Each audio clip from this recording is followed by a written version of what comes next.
Hi friends, இன்றைக்கி வந்து தக்காளி சாப்பாடு, முட்டை, தயிர் பச்சடி எப்படி செய்கிறதுன்னு பார்க்கலாமா? எனக்கு ஆப்போசிட்டில் ரெண்டு சிரிப்பு காட்டிகிட்டு இருக்கிறான். எனக்கு வந்து இந்த இப்படி பேசி லைவாலாம் பேச தெரியாது. அதனால தான் நான் வந்து வீடியோ எடுத்துகிட்டு வாய்ஸ் ஓவர் கொடுத்து போட்டுக்கிட்டு இருக்கேன் டெய்லியும். அது தெரியாமல் இந்த காமெடி பண்ணிட்டு இருக்கேன் பாருங்க, நின்றுக்கிட்டு கட் பண்ணுறா. வந்து பார்த்தீங்கன்னா பட்டை, கிராம்பு, ஏலக்காய், இஞ்சி பூண்டு பேஸ்ட்டு, வெங்காயம், தக்காளி, புதினா, கொத்தமல்லி, பச்சை மிளகா எல்லாம் நறுக்கி வச்சுருக்கிறேன். அதுக்கப்புறம் வந்து முட்டை வேக வைக்கிறக்காண்டி எடுத்து வச்சுக்கிறேன். அடுப்பில் குக்கர் வச்சுருக்கிறேன். இப்போ வந்து முட்டை அடுப்பில் வச்சுருக்கிறேன். கொஞ்சம் உப்பு போட்டுக்கலாம், ஏன்னா நான் வந்து உப்பு போட்டு தான் எப்போயுமே வேக வைப்பேன்.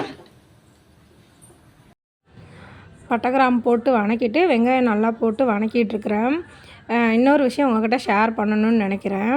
நான் வந்து இந்த மாதிரி வீடியோவில் வந்து பேசுகிறது, ஜாலியாக இருக்கிறது, இதெல்லாம் வந்து எனக்கு புது அனுபவமாக இருக்குது. இன்னொன்று வந்து நான் யாருக்கிட்டேயுமே வந்து எங்கள் சொந்தக்காரங்களாக இருந்தாலும் சரி, மற்றபடி என்னோடய ஃப்ரெண்ட்ஸுன்னெலாம் எனக்கு யாருமே கிடையாது.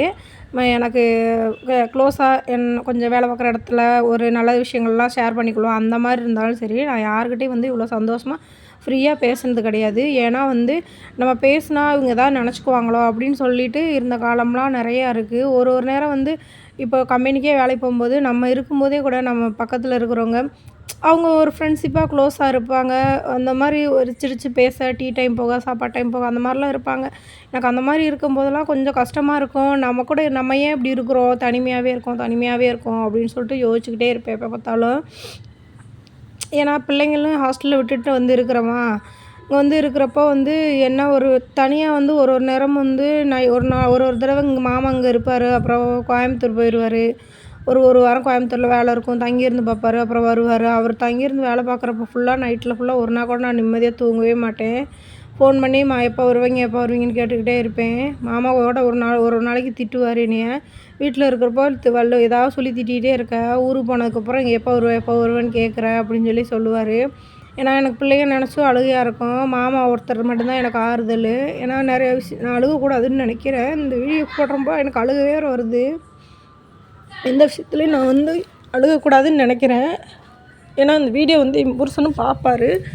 அவர்கிட்ட சொல்ல முடியாத நிறைய விஷயங்களை வந்து நான் அந்த வீடியோவில் தான் சொல்லிகிட்ருக்கிறேன். இது மூலியமாக தான் அவர் தெரிஞ்சுக்கிறாரு, நம்ம பொண்டாட்டி இப்படி இருக்கிறா அப்படின்னு சொல்லிட்டு. நான் அவர்கிட்ட வந்து எந்த விஷயத்தையும் மனசு விட்டு பேச மாட்டேன். ஏன்னா வந்து நான் மனசு விட்டு பேசுகிறப்ப வந்து என் மனசில் இருக்க கஷ்டத்துலலாம் நீங்கள் வேணால் சொல்லலாம், வீட்டுக்கார்கிட்ட மனசு விட்டு பேசினா நம்ம மனசில் இருக்க பாரம்லாம் இறங்கிரும் அப்படின்னு. நான் மனசு விட்டு பேசுகிறப்ப என் கண்ணில் கண்ணீர் ரத்தம் வர அளவுக்கு ஒரு வலிகள் நிறைந்த ஒரு விஷயங்கள்லாம் இருக்குது. ஒரு விஷயமும் அதெல்லாம் நான் அவர்கிட்ட பேசி அவரை கஷ்டப்படுத்தக்கூடாதுன்னு நினைக்கிறேன். ஏன்னா எனக்காக இருக்க ஒரே ஜீவன் என் புருஷன் மட்டும்தான். அவர் எந்த விதத்தில் கஷ்டப்படுத்தக்கூடாதுன்றது என்னோட எண்ணம்.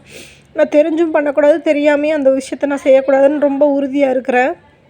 அதனால் எதுவும் ஷேர் பண்ண மாட்டேன். இந்த வீடியோவில் நான் ஒரு நேரம் பேசுகிறப்பையும் அவர் என்னை பார்த்து சிரிப்பார். பேசுகிறப்ப அவர் இருக்க மாட்டார். வீடியோ பார்த்துட்டு வேலைக்கு போய்ட்டு வர்றப்ப வந்து என்னை பார்த்து ஒரு சிரிப்பார். அப்போல்லாம் வந்து கொஞ்சம் மனசுக்கு நிம்மதியாகவும் இருக்கும், கொஞ்சம் மனசு ஃப்ரீயாகவும் இருக்கும். நம்ம சொல்ல முடியாத விஷயங்கள்லாம் சொல்கிறோம், அவர் தெரிஞ்சுக்கிட்டாரு அப்படின்னு சொல்லிட்டு சந்தோஷமாக இருக்கும். எனக்கு எங்கள் வீட்டுக்காரர் ரொம்ப பிடிக்கும். ஐ லவ் மை புருஷன் அப்படின்னு தான் சொல்லணும். எனக்காக இருக்கிற ஒரே ஒரு ஜீவன் அவர் மட்டும்தான். அவரை தவிர்த்து எனக்காக இருக்கிறதுனா என்னோடய பேக்ரவுண்டு எதுவுமே தெரியாமல் எனக்காக கொஞ்சம் சப்போர்ட் பண்ணுற சப்ஸ்கிரைபரும் என்னோடய உறவுகள் நீங்கள் மட்டும்தான். மற்றபடி எங்களுக்கு ஃபேமிலி பேக்ரவுண்டில் எனக்கோ எங்கள் வீட்டுக்காருக்கோ எதுவும் கிடையாது. நீங்கள் மட்டும்தான். இப்போயும் சரி, எப்பயும் சரி, நீங்கள் எப்பயுமே எனக்கும் என் சேனலுக்கும் என் குடும்பத்துக்கும் சப்போர்ட்டிவாக இருக்கணும்னு நான் உங்களை எல்லாருமே கேட்டுக்கிறேன். எனக்கு எப்படி வீடியோ போடுறதுன்னு தெரியல, இருந்தாலும் வந்து என்னோடய கஷ்டத்தெல்லாம் அவங்களோட ஷேர் பண்ணணும்னு நான் யோசிக்கிறேன். அதனால தான் ஷேர் பண்ணுறேன். என்னடா இப்படி அழுதுகிட்டு இப்படி சோக கதையெல்லாம் பேசிக்கிட்டு வீடியோ போடுறாளேன்னு நினைக்காதீங்க ப்ளீஸ். சாப்பாடு ரெடி ஆயிடுச்சு. அப்புறம் தம்பி வந்து முட்டையெல்லாம் உரித்து வச்சிட்டான். பாப்பா வந்து தயிர் வெங்காயம் ரெடி பண்ணிட்டா. அப்புறம் இதுக்கு சாப்பாடு போட்டு கொடுத்துட்டேன். மாமா வரும்போதே மீன் வாங்கிட்டு வந்திருந்தார். சரி, அவங்க 2 பேத்துக்கு ஆளுக்கு ஒரு மீனை வச்சு கொடுத்து சாப்பாடு போட்டு கொடுத்துட்டேன். வரும்போதே அவர் டென்ஷனாக வந்திருந்தார். அதனால் நானும் எதுவும் பேசலை. எனக்கு கொஞ்சம் மன உளைச்சல் ஆயிடுச்சு. வந்தோடனே பிள்ளைகிட்டையும் கற்றுட்டார், நான் என்கிட்டையும் கத்திட்டார். சத்தம் போடவும் எனக்கு டென்ஷன் ஆயிடுச்சு. அதனால் சரின்ட்டு நான் இதோட வீடியோ முடிச்சுக்கலான்ட்டு முடிச்சுக்கிட்டேன். பாய்.